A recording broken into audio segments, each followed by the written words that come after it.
வணக்கம், இது உங்கள் மெர்சல் தமிழன். நாம் இன்னைக்கு என்ன பார்க்க போகிறோம்னா, இன்கமிங் காலில் பேக்ரவுண்ட் எப்படி கொண்டு வருது அதை பார்க்க போகிறோம்.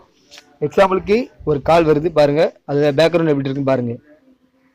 சும்மா எம்டியாக ஒரு ப்ளூ கலரில் எம்டியாக இருக்கும். இது எப்படி உங்களோட ஃபோட்டோவையோ இல்லாட்டா வால்பேப்பர் எப்படி வைக்கிறது அதை பார்ப்போம்.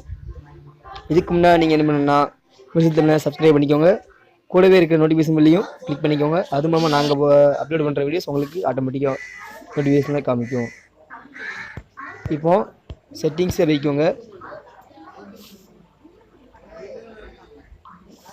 செட்டிங்ஸில் சிஸ்டம் ஆப்ஸ் அப்படின்னு ஒரு ஃபோல்டர் இருக்கும், அதை கிளிக் பண்ணிவிட்டு அதுக்குள்ளே கால் செட்டிங்ஸ் அதை வைக்கிட்டு அட்வான்ஸ் செட்டிங்ஸ் இருக்கும்.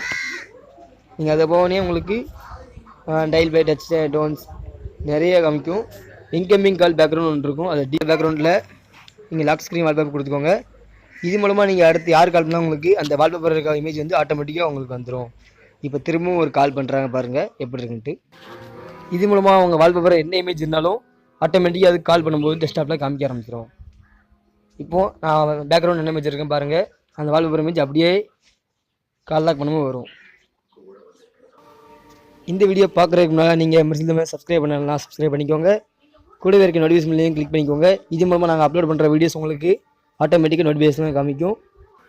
இந்த வீடியோ பிடிச்சிருந்தால் லைக் பண்ணுங்கள், ஷேர் பண்ணுங்கள், சப்ஸ்கிரைப் பண்ணுங்கள். கூடவே இருக்க நோட்டிஃபிகேஷன் பில்லை கிளிக் பண்ணிக்கோங்க. இது மூலம் நாங்கள் அப்லோட் பண்ணுற வீடியோஸ் உங்களுக்கு நோட்டிஃபிகேஷன் காமிக்கும்.